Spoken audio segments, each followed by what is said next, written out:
Bueno, algo preocupado realmente. En la mañana conversábamos con otros colegas de que el contexto de los precios de combustible en el Perú era un buen contexto. Venían bajando los precios, considerando que tuvimos precios altos hace un año y medio, considerando que tuvimos inflación. ¿Cómo podría cambiar esta situación con el conflicto de Medio Oriente? Bueno, es un riesgo alto de que puedan subir nuevamente los precios, ¿no? Porque la mayor parte del comercio que hay de petróleo, es como cerca del 40% aproximadamente del comercio que viene de petróleo del Medio Oriente, pasa por el Estrecho de Hormuz. No está cerrado ahora, pero ya ha habido precedentes de que Irán ha cerrado el Estrecho de Hormuz, y eso haría mucho daño a la economía global y obviamente encarecería los precios, ¿no? Del petróleo. Hoy día lo que habría hay mucha volatilidad, la gente está especulando, digamos, qué va a pasar, entonces están algunos apostando por el alza del precio, otros por no, pero digamos, ese es el riesgo más potente que hay en el comercio actualmente de los combustibles, en particular el petróleo, pero también el gas, ¿no? Que también hay una correlación alta de precios entre ambos, ¿no? Claro, entonces estamos hablando de una posibilidad de que haya un incremento y este tipo de fenómenos se manifiesta con cierto retraso, con quizá algunas semanas de retraso. Digamos, si vemos tal incremento, de momento no cierto, o podríamos decir en el ámbito de la especulación de que podría haber este incremento, ¿en cuánto tiempo podría verse? Mira, lo que pasa es que son precios especulativos hoy día, entonces lo que podemos es encontrar que hay potenciales aumentos y comienza a escalar la situación, inmediatamente la gente comienza a apostar por un precio mayor, no solo a precios futuros, sino a los precios de spot, entonces comienza a empujar, Claro. digamos, el precio futuro comienza a empujar el precio de spot, eso sí podría darse, pero es todo en este momento muy especulativo y vamos Correcto. a verlo, o sea, hay que tener una observación, obviamente.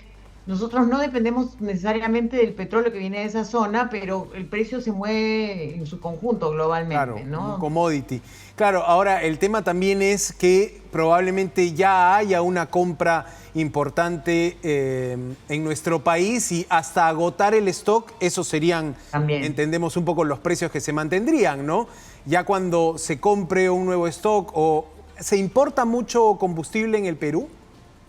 Nosotros somos importadores netos de petróleo, ¿no? O Ujú. sea, el petróleo que tiene el Perú, que pasa por el oleoducto, prácticamente está cerrado ese oleoducto porque no está funcionando, no se puede bombear porque tiene muchos daños que se le ha hecho al oleoducto.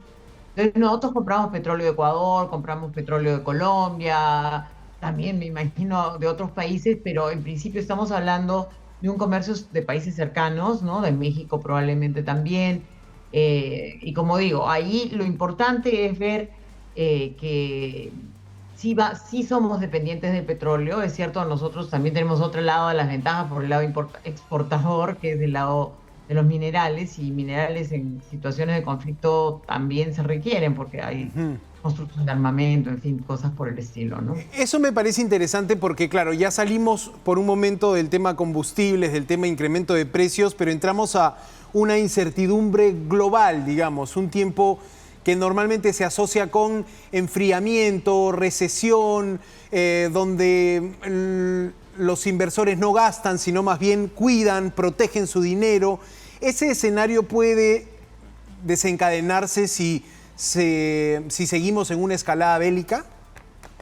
Si la escalada continúa así, porque efectivamente en situaciones de conflicto tan importante, los inversionistas van a comenzar a decir, mejor no arriesgo y guardo pan para mayo, ¿no? O sea, o hacer apuestas que pueden ser orientadas más al mundo bélico que al mundo de las inversiones, por ejemplo, tecnológicas, que son las que son más importantes, ¿no? Hoy día son las que jalan a la bolsa en los Estados Unidos y en otras partes, ¿no? Entonces, podría haber un nivel de crecimiento económico también más ralentizado, más allá de todo el conflicto que hay a nivel de la discusión comercial por los nuevos aranceles y todo este tipo de cosas. O sea, sí podría afectarnos, esperemos que eso no escale. El tema del estrecho de Hormuz también tiene, según lo que he escuchado a los especialistas, es que de ahí también hay provisión de petróleo a muchos de sus aliados, ¿no? De los aliados de Irán, en particular China, entonces probablemente no quisieran afectar aliados con la reducción del combustible. Eso podría ser algo que podría ponerle paños fríos a ese escalamiento del precio del petróleo. Hay que tomar eso en consideración también, ¿no? Ahora, claro, usted también ha ocupado posiciones en gobiernos y entiende que estos son momentos donde efectivamente un gobierno comparte esta información y dice, oye, ¿hasta qué punto? No tanto por el lado de los compatriotas, que la Cancillería sabemos que se ocupa de eso, pero por el lado de las posiciones, ¿no? Es difícil para un gobierno como el peruano establecer una posición. A veces dicen, bueno, es que no harías ninguna diferencia, pero hemos visto gobiernos en la región que establecen una posición crítica, por ejemplo, con la intervención de Estados Unidos, el gobierno de Chile, sin ir más lejos. ¿Cómo se dan estas discusiones en los altos niveles de gobierno, digamos? ¿Cómo la presidenta podría estar evaluando esto, digamos? Digamos, nosotros, gracias a Dios, tenemos una política exterior muy profesional, ¿no? Entonces yo creo que escuchando con detenimiento las sugerencias de esa Cancillería, que es una Cancillería seria, yo creo que si seguimos la línea que siempre ha tenido la Cancillería peruana, es de ser lo más neutral posible, solicitando a las partes involucradas a ir digamos, a evitar el conflicto bélico y más bien al diálogo y buscar que esta solución se logre a través de los ámbitos como el Consejo de Seguridad, o sea, los ámbitos de Naciones Unidas en la medida de lo posible, ¿no? Creo que una intervención directa o ponernos de un lado o del otro es muy complicado, como bien lo has dicho, y más bien hay que pedirles o solicitarles que busquen aminorar este escalamiento de conflictos. Obviamente no es que querramos tener pues una guerra nuclear en ningún lado del mundo y pedirle a los países que no se armen en esa línea. Yo recuerdo en la época del, del gobierno de Alan García, en el cual yo participé, nosotros trabajamos y buscamos el desarme en la región también, o sea, Claro. van a minorar el gasto en defensa y conversamos con los presidentes de la región para bajar el gasto en defensa y hay un compromiso de ir a un menor gasto en esa dirección. Yo creo que hoy día nosotros tenemos que ser prudentes en ese campo y no tenemos por qué definir una posición A o Z, sino buscar más bien que con los países que somos todos amigos, digamos, buscar la paz dentro de los ámbitos de solución de controversias que hay en el mundo, ¿no? Claro, y allí podemos hablar de el Consejo de Seguridad de Naciones Unidas, OEA, digamos, espacios multilaterales donde el Perú tiene voz y tiene voto. ¿Cómo ve también la posición del propio Donald Trump, que creo que sorprendió al mundo con una intervención, con ordenar este ataque a estas instalaciones nucleares en Irán, pero que ya venía siendo cuestionado, y recuerdo alguna conversación previa exclusivamente de la materia arancelaria con usted, y allí era, ¿qué camino está tomando, no? ¿Por qué está tomando estas decisiones? Bueno, logra sacar al mundo de esa discusión y se enfrasca en otra, ¿no? Claro, de un mayor tono, pero hace algunos minutos ha anunciado él, desde su lado, digamos, un cese al fuego. ¿Cómo ve ahí la figura del presidente de los Estados Unidos? Bueno, yo creo que la entendería porque yo creo que está más preocupado por la opinión interna de sus votantes.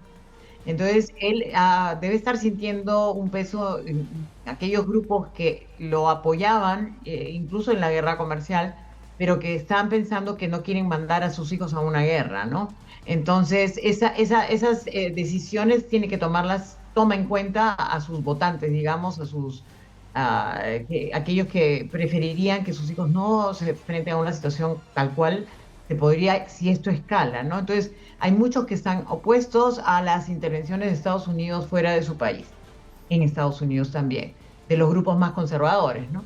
Entonces, esto probablemente sea el campanazo que le está diciendo tengo que ser prudente y no escalarlo, ¿no? A pesar de que muchos piensan de que, caramba, esta estrategia de dar el golpe primero y después pedir disculpas es la mejor fórmula. Yo creo que es sorprendente porque no es así Estados Unidos. Estados Unidos siempre ha jugado más por el lado diplomático antes de atacar, ¿no? Pero ahora parece que pues está tomando estas medidas de prudencia por los electores americanos que son su constituency, como se dice en Claro. inglés, ¿no? Claro, siempre entendiendo un poco que los mensajes políticos tienen audiencias específicas, ¿no? Probablemente Donald Trump no le hablaba al mundo, sino le hablaba a sus connacionales, y en este caso incluso la decisión de haber bombardeado Irán podía también tener ese objetivo, ¿no? Acabar con el régimen extremista iraní, con este régimen que el mundo de Occidente califica como patrocinador de terroristas, ¿no? Aunque claro, esto es un debate de política internacional, pero siento que quizá ahí el Perú está lejos de esa discusión, ¿no? ¿Cómo lo ve usted? Sí, bueno, nosotros no aprobamos ningún país que financie el terrorismo, evidentemente, ¿no? Eso Ujú. no está bien.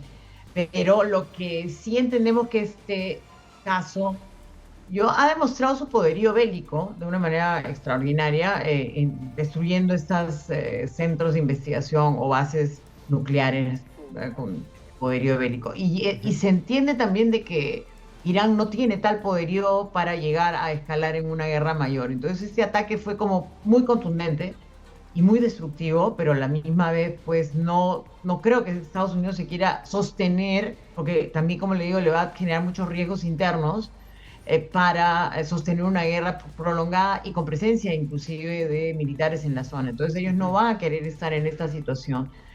Creo que es natural que haya dicho que vaya a parar, pero claro, ha sido una amenaza bélica muy contundente que le dice, nosotros tenemos el poder bélico tal que no sigas con esta experimentos de prepararte para una guerra nuclear a Irán, ¿no? Claro, y ojalá que ese no sea, digamos, el camino que esté siguiendo el mundo. Definitivamente estamos a la expectativa de esta confirmación de un alto al fuego en lo que ya Donald Trump ha llamado la guerra de los 12 días. Hasta le ha puesto nombre, ¿no? Aquí también en estos mensajes se juega un poco de comunicación política, ¿verdad? Narrativas, como le dicen, sí, porque Narrativas. además esto te doy 2 semanas para que pares el proceso armamentista o el Ujú. proceso de guerras y después lo atacas en 2 días. Dice Tremendo, ese, mucho de su toma de como para decisiones, ¿no? despistar ese anuncio, ¿no? Le agradezco mucho, doctora Mercedes Araos, investigadora del Centro de Investigación de la Universidad del Pacífico, ex vicepresidenta de la República. Muchas gracias por su tiempo.